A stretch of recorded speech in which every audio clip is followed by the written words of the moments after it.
Hello students, welcome to the session 2 of class 9 biology chapter 1, the fundamental unit of life. Hope all of you are doing great and staying healthy and happy. Students, in the last session we have discussed what happened when an animal cell plays in different type of solution. So let's recall it one more time. If the medium surrounding the cell has a higher water concentration and lowest concentration of solute, then the cell, meaning that the outside solution is very dilute, and the cell will gain water by osmosis, and this process is known as the endoosmosis. And what will happen in that case? Cell swells and ultimately it rupture in case of animal cell. Next case that we have is if the medium has exactly the same water concentration as the cell. So, there will be no net movement of water across the cell membrane, and such a solution is known as the isotonic solution, because iso stands for equal. In this case, water crosses the cell membrane in both directions, but the amount of going in is the same as the amount of going out. So, there is no overall movement of water and the cell will stay the same size. That means no change take place. The third case we have is when we put an animal cell inside the hypertonic solution. So, what will happen in that case? That means if the medium has a lower concentration of water and high concentration of solute, then the cell, that means it is very concentrated, the cell will lose water. That means the molecules releases out from the cell, and in this case what will happen? The cell shrink, and this type of solution is known as the hypertonic solution. So thus osmosis is a special case of diffusion through a selectively permeable membrane. Now we will discuss about cell wall. Cell wall is what?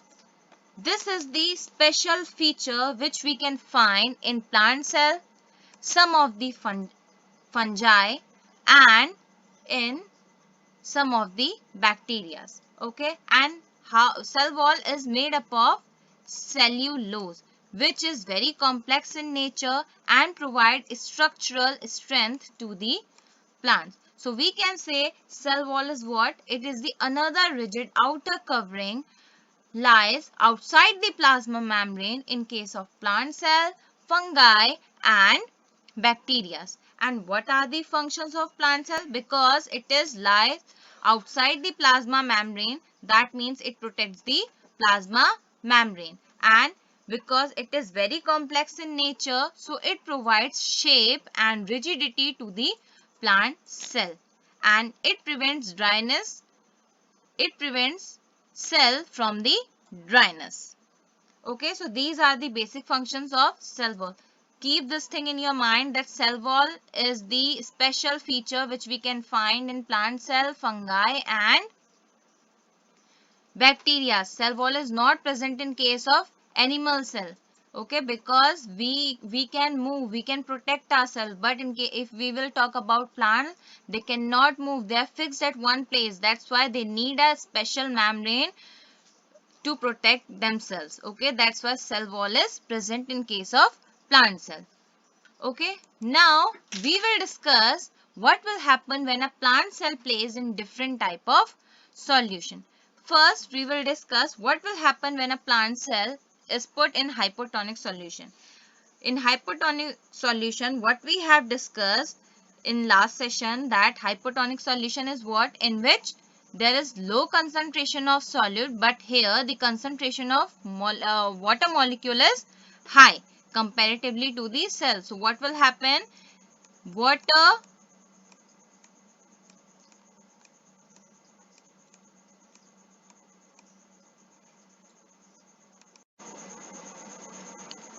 What will happen in this case? Plant cell will take water inside. That means endoosmosis take place and we will see that cell swells, but ultimately it not rupture. Why? Because there is presence of an additional membrane which is cell wall, and cell wall provide rigidity to the cell. That's why cell may not burst. Are you getting it? This is the major difference between plant cell and animal cell. If you place an animal cell inside the hypotonic solution, it may burst, but if you will put a plant cell inside the hypotonic solution, because of the presence of cell wall, it swells but it cannot burst. Are you getting it? Next thing that we will discuss is what will happen when we place a plant cell inside the isotonic solution. Here you can see no change take place because the medium has exactly the same water concentration as the cell. So there will be no net movement of water across the cell wall and plasma membrane. Here in the case of hypertonic solution, we can see, because this is very high concentrated solution, that means here the solute concentration is high and here the water concentration is low. So in this case, water releases out from the cell. So what will happen in this case? Cell shrinks, but you can see here only plasma membrane shrink far away from the cell wall. Cell wall remain intact in its place. That means we can say, if we will put a plant cell inside the hypertonic solution, cell wall remain intact in its place while the plasma membrane along with the content shrink away from the cell wall, and this type of cell is known as this condition is known as the plasmolysed cell, and this phenomenon is termed as plasmolysis. What is plasmolysis? When a living plant cell loses water through osmosis, there is shrinkage or contraction of the content of the cell away from the cell wall. This phenomenon is known as the plasmolysis. You can observe from the diagram. If you will see the diagram of animal cell, you will see the whole cell shrink. But here, if you will observe the case of plant cell, here cell wall remain intact in its place, but only plasma membrane along with its contents shrink away from the cell wall. So this type of cell is known as the plasmolyzed cell. Are you getting the? Let's see the summary of what will happen when we place animal cell and plant cell in these three different type of solution. Let's see the comparison between animal cell and the plant cell. Our first condition that we have is isotonic. Isotonic is what? When the medium has exactly the same water concentration as the cell and there will be no net movement of water across the cell membrane. Okay. So here we will see what is the result of this experiment? No net water movement. That means we can see no change in case of plant cell as well as in case of animal cell. The next condition that we have is hypertonic condition. What is it? It is the medium which has a low concentration of water than the cell, meaning that is very highly concentrated solution. Here the cell will lose water by osmosis. Okay. And here we can see net water movement is out of the cell. So if we will see animal cell, it will shrink, and if we will consider plant cell, what will happen? Cells shrink away from the cell wall. That means plasmolysis take place. Because why plasmolysis take place in case of plant cell? Because there is presence of cell wall. Then the last case that we have is hypotonic condition. So what will hypotonic is what?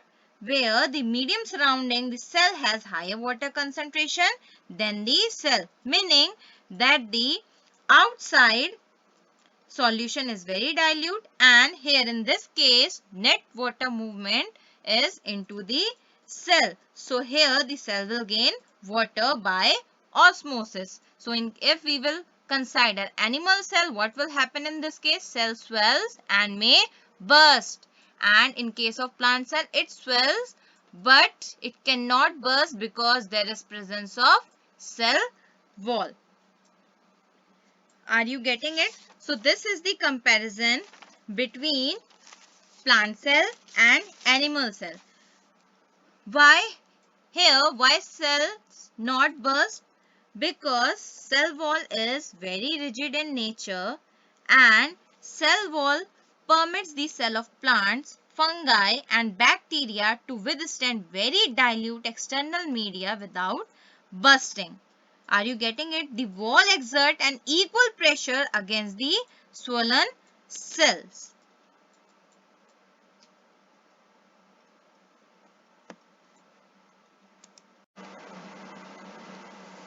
Now we will discuss about nucleus. Okay. Can you identify which type of nucleus is it? This is the structure of eukaryotic nucleus. Students, you might have learnt about prokaryotes and eukaryotes in your previous classes. Do you know what are these and why are they differ? Because there is presence of primitive or true type of nucleus. That's why they both are different. Let's discuss first what are prokaryotes and eukaryotes. Okay, so first is, what do you know about prokaryotes? Pro means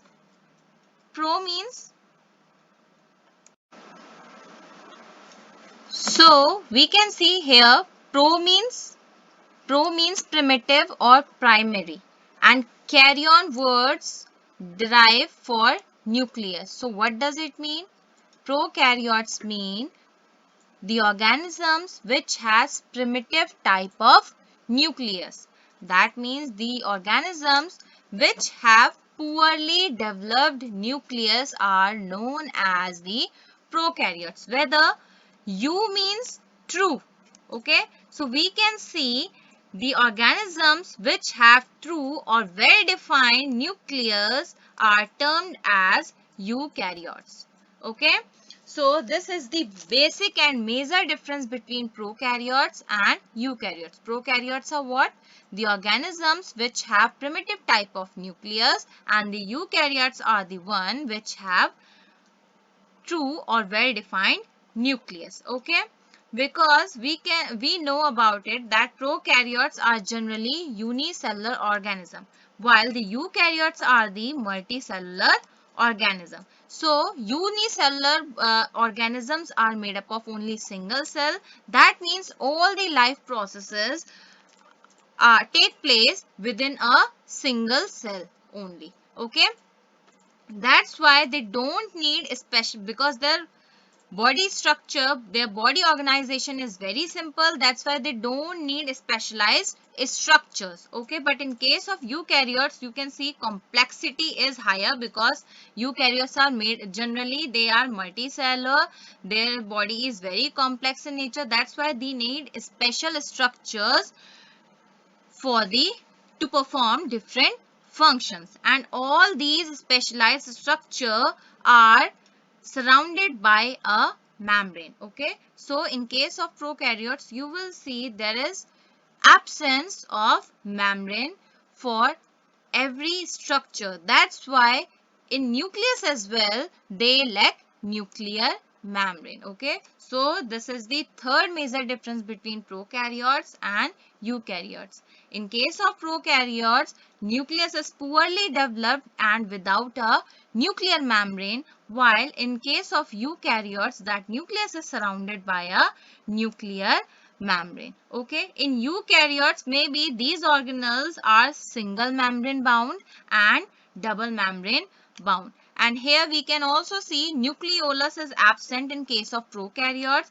whether it is present in case of eukaryotes. Okay, similarly, because as I have told you, unicellars are made up of only single cells, so that's why they don't need a specialized structure to perform various activities. That's why they lack these membrane bound organelles. What are membrane bound organelles? The organelles which are surrounded by the membrane. These are absent in case of prokaryotes. And what are these? What are the membrane bound organelles? Plastids, mitochondria and Golgi bodies. So these are absent in case of prokaryotes.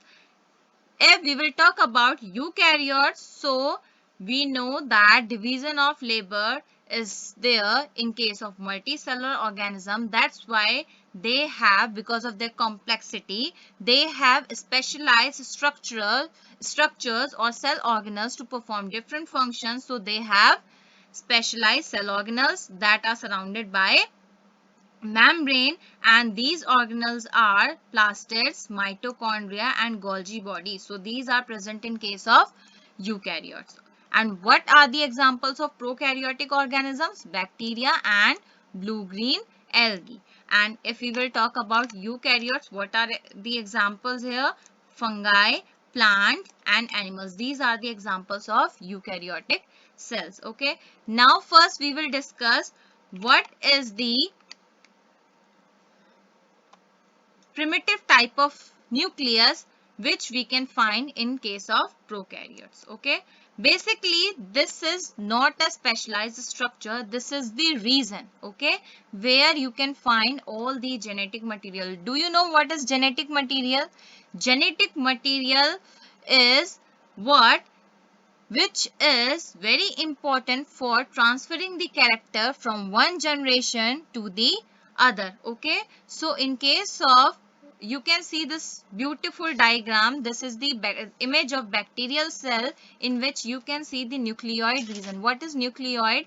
This is the region where you can find all the genetic material scattered in cytoplasm only, okay, without a membrane. So this particular region is known as the nucleoid. And what are the examples of prokaryotic organisms?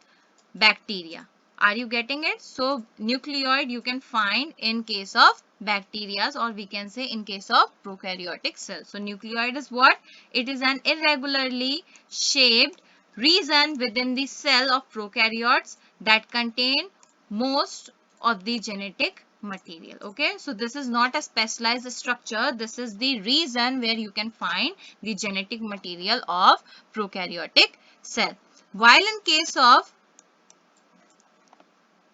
eukaryotic nucleus, you can see a well developed structure is present. Student, this is very important for your exam point of view. Although this diagram is not given in your NCERT book, but this diagram is very important. Okay, so you have to remember this. You have to remember this diagram. So nucleus is what? Nucleus is the brain of a cell. Why it is known as the brain of a cell? Because it can control and coordinate the functions of the cell. It can control the chemical activities of the cell. That's why it is known as the brain of a cell. Okay. Now you can see from the diagram, this structure is surrounded by two membranes, and these two membranes collectively termed as nuclear membrane. Okay, and you can see, if you will look at it properly, you will see some pores are present on the surface of the nuclear membrane. These pores are known as the nuclear pore. And what is the function of nuclear pore? It allows the transfer of material from inside the nucleus to the cytoplasm. From inside the nucleus to the cytoplasm. Okay. Then what the living content, the living fluid content present inside the nucleus is known as the nucleoplasm. It is known as the nucleoplasm. And one circular body, one circular solid mass you can see inside the nucleus, and this region and this circular body is known as the nucleus. Okay, so this is all about the structure of nucleus. It is surrounded by nuclear membrane, which is double membrane structure. Okay, on nuclear membrane you can see several pores, and those pores are known as the nuclear pore, and which allow the transfer of material from inside the nucleus to the cytoplasm. It contains a circular solid mass, and which is known as the nucleolus. The living content, The fluid content is known as the nucleoplasm.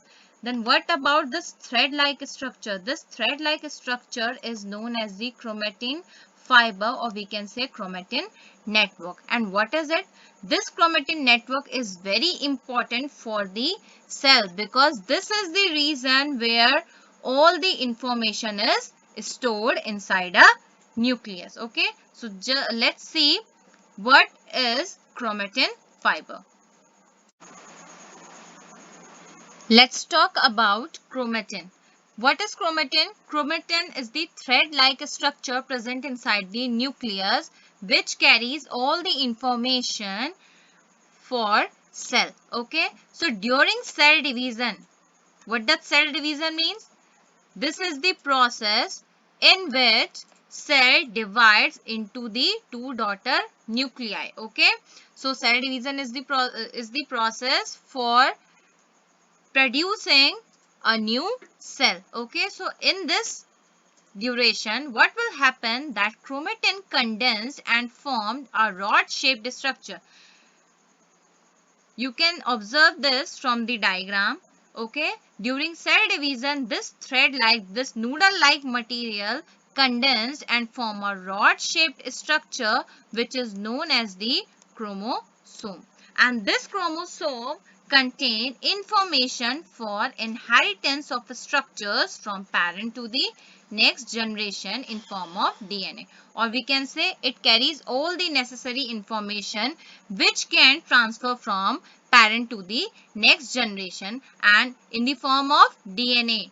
DNA is what? It is deoxyribonucleic acid molecules. These are the chemical molecules which contain all the information of the characters. Okay, and the DNA contain the information necessary for constructing and organizing cells. That means this DNA also carries the information for different chemical activities, and that particular functional segment of DNA are known as genes. So we can say that genes are responsible for the inheritance. For the inheritance means from the character which we can inherit from our parents. Are you getting it?